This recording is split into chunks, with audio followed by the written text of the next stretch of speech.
Hello, hello. I am Angel Myers, and good morning, good afternoon, good evening, or maybe even good night. Whatever time it is that this video reaches you, I want to welcome you. Welcome to Double Student Success using YouTube. In these videos, what I'll teach you is how to create your own YouTube channel, how to upload videos, create playlists, all kinds of things about how you can utilize the beauty, the wonder of YouTube in your classroom. Now, if you're wondering why, my why is that I got tired, really tired of having turn-in rates of about 40%, maybe less, but around 40% for students bringing in homework and projects. I would spend countless hours creating book assignments as well as making handouts, all these different things, killing all kinds of trees, and the students did not bring back the work, or when they brought it back, it was not done correctly. So one night, I was having a Facebook and YouTube and Instagram therapy session, if you will. And I started to notice all of these videos, and I wondered, why are there so many videos on here? Why not? It used to be so many words, but now everything was turning to video, and I started to wonder about it.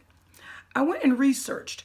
I researched the relationship between video and the learning habits of millennials, which that would be most of the parents that I serve, but millennials as well as Generation Z and Generation A or Generation Alpha, which those would be our elementary kids. I started to research how is it that video is related to their learning. And what I found from, Cisco Technology and from Ed Week, I found that those groups love to receive information through the medium of video. You know what else? They retain it. They remember it through video. And the world of video opened up to me. I suddenly saw, wait a minute, they're not receiving information in the same way that I receive information. I was taught pen and pencil, let's write it down. That's the way I was taught. They don't connect with it. They do not connect with it at all. Perhaps that's why newspapers and magazines are now more online than the actual paper copies. That might be why. But anyway, it changed my world, and I want to share that with you. Now, some of the things that you need to think about, though, before you video, and let me scroll down a little bit so I can get to the right place. Hold on. Some of the things I need to think about, all right, is what do you want to accomplish by this video? What are you trying to do with the video? Now, is it front loading? Are you trying to review an assignment or if you review a test perhaps and you don't want to use classroom time? Because front loading and reviewing of tests takes up a lot of time. It really does. And it's necessary some, but there are more efficient ways that it could be done so we can use more of our classroom time for the actual meat of the lesson. Another thing is doing demonstrations. If they have projects that are due, showing them the step-by-step of it. They retain it better when you show them the steps as opposed to writing them out by or typing them out. They don't read it. They just don't read it. Also, introductions to lessons. Sometimes there are concepts that are we are to build upon from the prior year or the year before the prior year, and they don't remember. Who has time to reteach all of that stuff from 6th grade and 4th grade? Really? So sending them home with a video that teaches it, that works, that because they will sit and watch the video, especially if you put questions with it, some type of some type of engagement. Well, it is entertaining, but some type of engagement, they'll actually watch it. It's amazing. And also parent communication. What I found is I used to send home notes to the parent and I wanted them to sign it and all this. And there's a certain amount of paperwork that you still do have to have. You do need those signatures sometimes. I understand. But what I found out is that If I sent the letter home and then did a quick video, just like this, really quick, hey parents, there's a video, this video is about a handout that went home. I need you to read it and sign it because it's very important. Yeah, quick, quick, quick, quick. And attach it in Remind. I love Remind. Attach it there.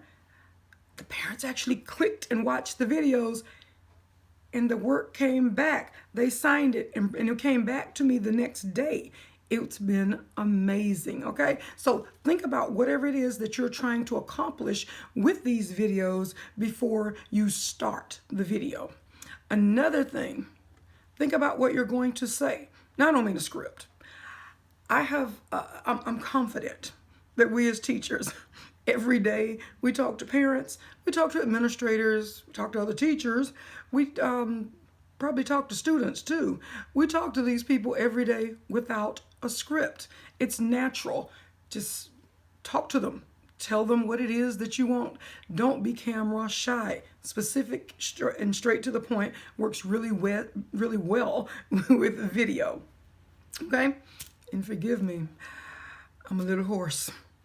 Let's move on to the next thing to think about before we video. Gathering your equipment. I attached a list of videos, pieces that have been very useful to me, like a tripod, because I video from my cell phone. You know, I don't have a fancy camera. I video from there. I edit from there. That's where most of the magic happens for me. So having a good tripod to hold it, because you know these phones are heavy, but having a good one to hold it, you know, that's very important. Having some lighting.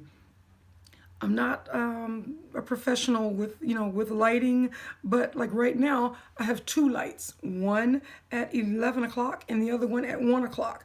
Normally I would have another one over here to the side somewhere, but I just didn't. It's a cloudy day and it was making shadows and I didn't want to fight with it. So just these two lights with natural light.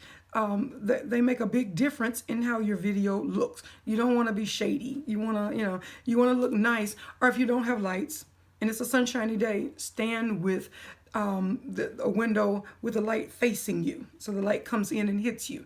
That's a cheap way to get around buying lights, but lights are great.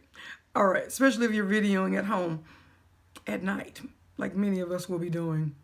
And the last thing to think about is to be cognizant of distractions. If you're at school, the announcements probably will come on. Okay? If you are at school, someone's probably going to knock on the door. It just happens. You know, it happens. It's life.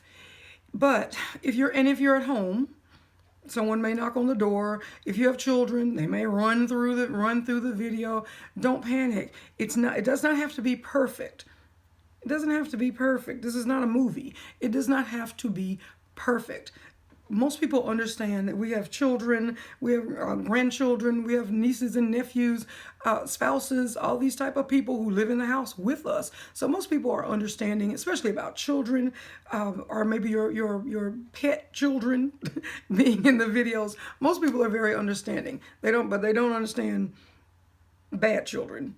Okay, there are no bad children. I take that back. There are no bad children, but children who are rambunctious and loud, those type, that is distracting, okay? Just regular kids are not distracting. It's life. People understand that. So it does not have to be perfect, is what I'm trying to say. It doesn't have to be perfect. You're at home or you're at school. You're not in a perfect environment.